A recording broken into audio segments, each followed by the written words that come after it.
जय हिंद प्यारे बच्चों। तो आज मैं लेकर आई हूँ व्याकरण का ही एक नया पाठ जिसका नाम है पर्यायवाची, जिसे हम लोग समान अर्थ वाले शब्द भी कहते हैं। यानी कि जिस शब्दों के अर्थ एक समान निकलते हों उन्हें हम लोग पर्यायवाची या समान अर्थ वाले शब्द कहते हैं। चलिए इसको समझने के पहले हम कुछ वाक्यों को देखते हैं। इस चित्र में कौन है? कृष्ण और सुदामा। तो कृष्ण सुदामा मित्र थे। यहाँ कौन मित्र था? कृष्ण और सुदामा।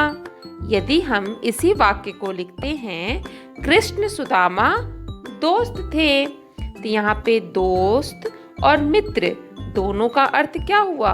दोनों का अर्थ एक समान हुआ। इसी प्रकार वृक्ष मत काटो, पेड़ मत काटो, यानी वृक्ष और पेड़ दोनों का अर्थ क्या हुआ? एक समान हुआ। चिड़िया उड़ रही है, पक्षी उड़ रहा है। यहाँ पे चिड़िया और पक्षी दोनों किसके लिए उपयोग किए जा रहे हैं? इसी एक के लिए।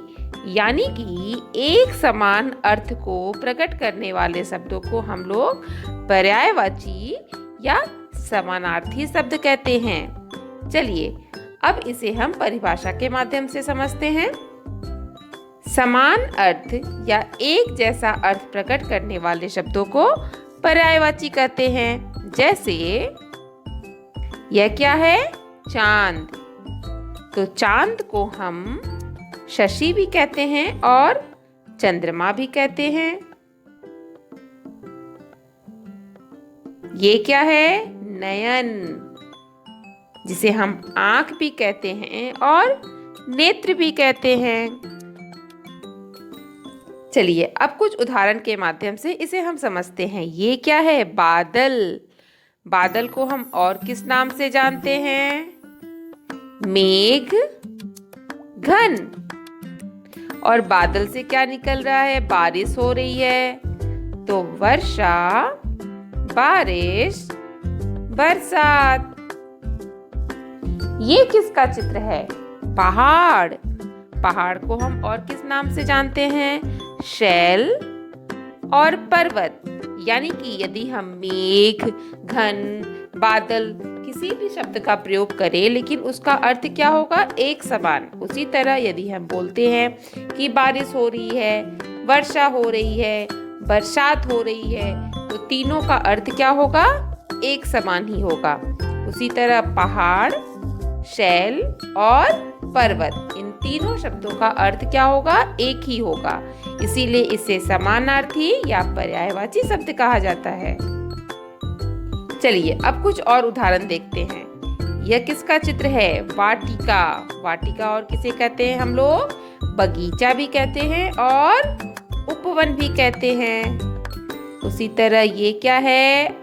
आकाश। आकाश को हम आसमान भी कहते हैं और गगन भी कहते हैं। प्यारे बच्चों, बादल और आकाश या आसमान में अंतर होता है। इस चीज का आप सदैव ध्यान रखिएगा।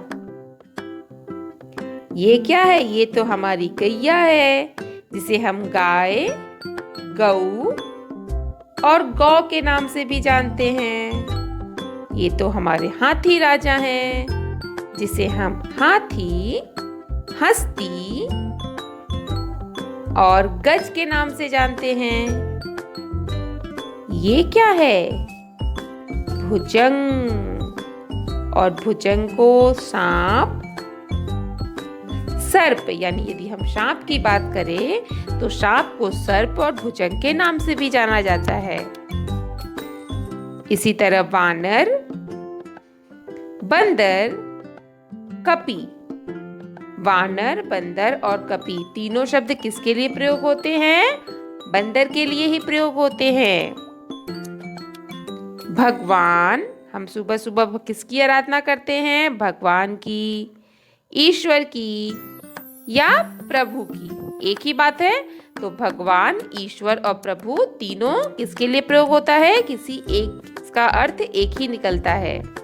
इसी तरह दिनकर, सूरज, सूर्य, ये तीनों का अर्थ भी क्या है? एक समान है। महिला, औरत, नारी, ये तीनों शब्द एक दूसरे के पर्यायवाची हैं। इसी तरह बालिका, लड़की, कन्या, ये तीनों शब्द भी क्या हैं? एक दूसरे के पर्यायवाची या समानार्थी शब्द हैं। बालक, लड़का, कुमार, ये तीनों शब्द भी एक दूसरे के पर्यायवाची हैं। आदमी, पुरुष, नर, ये तीनों शब्द भी एक दूसरे के ही पर्यायवाची या समानार्थी हैं। फूल, फूल को हम और किस नाम से जानते हैं? पुष्प और कुसुम। इसी तरह पानी, पानी को हम जल भी बोलते हैं और नीर भी बोलते हैं। कमल, कमल को हम और किस नाम से जानते हैं? पंकज और जलज। प्यारे बच्चों, आप कुसुम यानी पुष्प का पर्यायवाची और कमल के पर्यायवाची में अंतर होता है, इसका ध्यान रखिएगा। धरती, पृथ्वी, धरा, यह तीनों भी एक दूसरे के पर्यायवाची हैं। तो प्यारे बच्चों, इस तरह हमने कई शब्दों के पर्यायवाची आपको दिखाए और पढ़ाए। आप इन्हीं शब्दों को पढ़ने का अभ्यास कीजिएगा और इसे बार-बार दोहराइएगा। तो अगली कक्षा में मैं कुछ नया लेकर आऊंगी। तब तक धन्यवाद।